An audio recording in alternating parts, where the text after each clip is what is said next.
Hello everybody, I'm Cory with Star Wars TCG. I'm actually trying to make a strict Navy deck that isn't completely susceptible to Blockade Runner and Sleuth Attack. Just because Navy most of the time has really high printed cost, being that Blockade Runner and Sleuth, you can't defend against them unless you have a 2 or lower.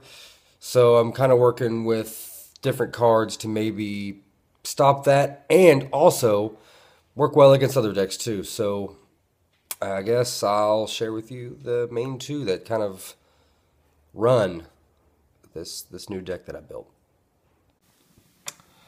So these 2 objectives I'm going to talk about real quick are kind of what my deck is based upon in the sense of effects and traits and whatnot.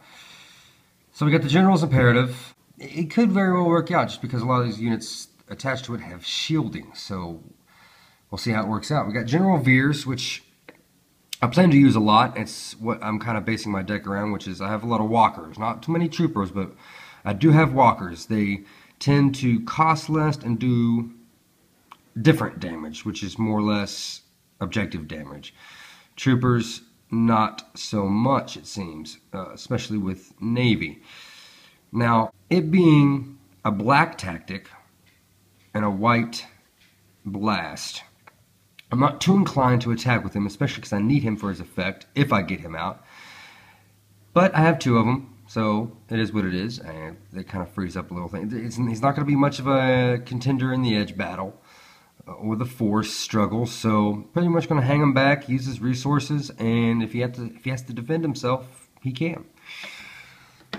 We got 2 of these little guys here, these Blizzard Force ATSTs. Pretty neat. At first glance, I was like, these are terrible. But in regards to what I'm going for with this deck, they are awesome.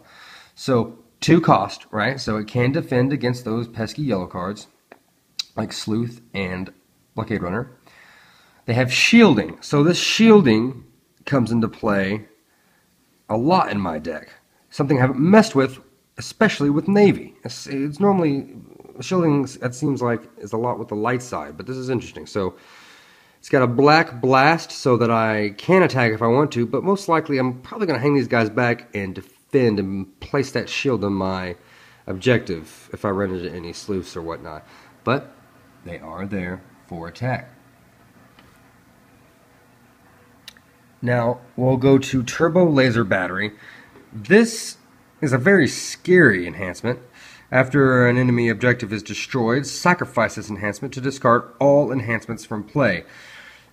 If there is a limited enhancement that's giving me trouble, I'm going to have to use it. But I won't have to, hopefully, because I do have AT-ATs in here, and their reaction is pretty interesting. I'll get to in the next installment here. But if you're familiar with the game, you know what I'm talking about. So this is kind of a last-ditch effort because it is all enhancements, so that includes mine as well. It can hurt me, but it may be worth it at a last-ditch effort kind of situation. And then some fate cards, Battle of Hoth. I think I have 5, actually, all in all, Hoth objectives in this, so this could help me damage, especially with this undamaged objective. When I say undamaged, its effect revolves around being undamaged. It can really help, and there's 2 of them. Awesome. I'm gonna need any help I can get with these edge battles with the dark side specifically Navy, because you don't have a lot of them.